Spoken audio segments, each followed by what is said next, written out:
पूरे उत्तर भारत समेत जम्मू कश्मीर में भी लगातार कड़ाके की सर्दी पड़ रही है। शीतलहर की चपेट में पूरा जम्मू कश्मीर जो है वो नजर आ रहा है। और ऐसे में जब श्रीनगर और कश्मीर घाटी के अंदर साल की पहली बर्फबारी हुई है तो उस बर्फबारी के बाद एक बार फिर पूरा का पूरा कश्मीर घाटी और जम्मू के जो पहाड़ी इलाके जहां पर स्नोफॉल होती है वो सफेद बर्फ की चादर में लिपटे हुए नजर आ रहे हैं। इस बर्फबारी का नजारा लेने के लिए दुनिया भर से पर्यटक जो हैं वो कश्मीर घाटी में पहुंचे हैं। बहुत सारे इन्फ्लुएंसर यूट्यूबर्स जो हैं वो कश्मीर घाटी में पहुंचे हैं और अपने वीडियो के माध्यम से लगातार कश्मीर को जन्नत क्यों कहा जाता है इस तरीके के वीडियोस बनाकर वो पोस्ट कर रहे हैं। यानी कि एक मनमोहक नज़ारा जो है वो इस समय कश्मीर घाटी में देखने को मिल रहा है। लगातार जिस तरीके से हम देख रहे हैं कि मौसम विभाग की तरफ से ये चेतावनी जारी की गई थी कि 5 और 6 तारीख की जो दिन होगा वो जम्मू कश्मीर में वेस्टर्न डिस्टर्बेंस एक्टिवेट रहेगा। मैदानी इलाकों में जहां बारिश होगी वहीं जो कश्मीर घाटी जो पहाड़ी इलाके हैं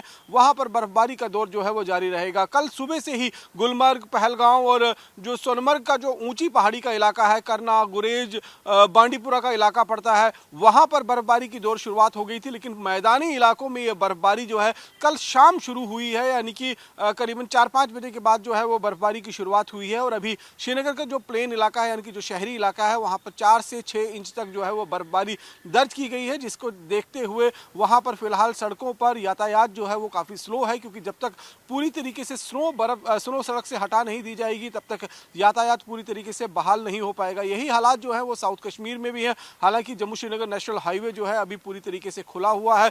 बर्फबारी के बावजूद जो है वहां पर रात भर उस बर्फ को हाईवे से हटाने का काम जो है वो प्रशासन की तरफ से किया गया है। यही हालात जो है वो पहलगांव में भी हैं और गुलमर्ग में जो है वो काफ़ी हैवी स्नोफॉल हुआ है। खासतौर पर गुलमर्ग में इस सर्दी का नज़ारा लेने के लिए और बर्फबारी का नज़ारा लेने के लिए दुनिया भर से लोग जो हैं वो पहुंचते हैं। लेकिन जिस तरीके का अनुमान लगाया गया था कि भारी से भारी हिमपात जो है वो कश्मीर घाटी में देखने को मिल सकता है, वैसा नहीं हुआ है। लेकिन बर्फबारी जरूर हुई है, जिसके बाद जो है वो हवाई यातायात थोड़ी बहुत जो है वो अवरुद्ध हुई है। सड़कों पर जो गाड़ियां हैं वो थोड़ी बहुत जो हैं उनकी जो गति है वो धीमी हुई है। लेकिन सबसे ज़्यादा दुश्वारियां जो हैं वो कश्मीर घाटी के दूरदराज इलाके में रहने वाले लोगों को उठानी पड़ रही है, क्योंकि वहां पर भारी हिमपात हुआ है। जो पीर पंचाल पे रेंज के साथ लगते हुए इलाके हैं, जो नॉर्थ ऑफ पीर पंचाल का इलाका है, जो साउथ ऑफ पीर पंचाल का इलाका है, वहां पर भारी हिमपात हुआ है और सड़कें जो हैं वो पूरी तरीके से कट ऑफ हो चुकी हैं। अब वहां पर बर्फबारी रुकने के बाद एक बार फिर प्रशासन की तरफ से स्नो कटर मशीन और डोजर के माध्यम से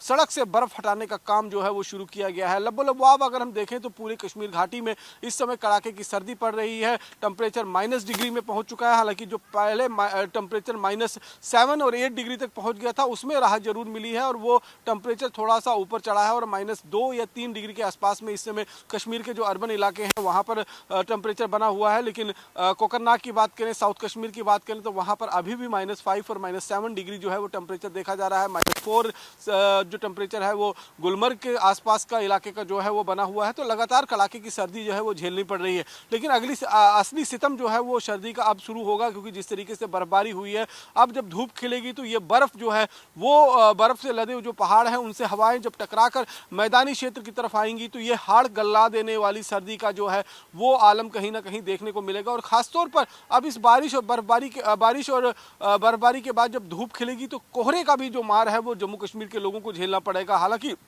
अभी सिर्फ 2 दिन ही कोहरा यहाँ पर पड़ा है और उसके बाद कोहरा जो है वो नदारत नज़र आ रहा है, क्योंकि जब बादल होता है, बारिश होती है तो कोहरा नज़र नहीं आता। लेकिन कल से जो है वो देखने को मिलेगा कि कोहरा जो है वो लोगों को ज़्यादा परेशान कर सकता है। और कोहरे की वजह से जब सूर्य देवता के दर्शन नहीं होंगे, विजिबिलिटी पूरी तरीके से पुअर हो जाएगी, तो उसका असर जो है वो रेल यातायात पर भी देखने को मिलेगा, उसका असर जो है वो हवाई यातायात पर भी देखने को मिलेगा और सड़क यातायात तो जो है उस पर इसका असर जो है वो हमेशा से ही रहता है, लेकिन रहता ही है। तो पूरी तरीके से अगर हम देखें तो जम्मू कश्मीर में इस समय जो हालात बने हुए हैं, सर्दी का सितम लगातार जारी है और यहां से अब आगे सर्दी जो है वो और बढ़ेगी, क्योंकि कोहरे की मार जो है वो लोगों को झेलनी पड़ सकती है। कैमरा पर्सन सुनील के साथ रवन सैनी, इंडिया डेली, जम्मू।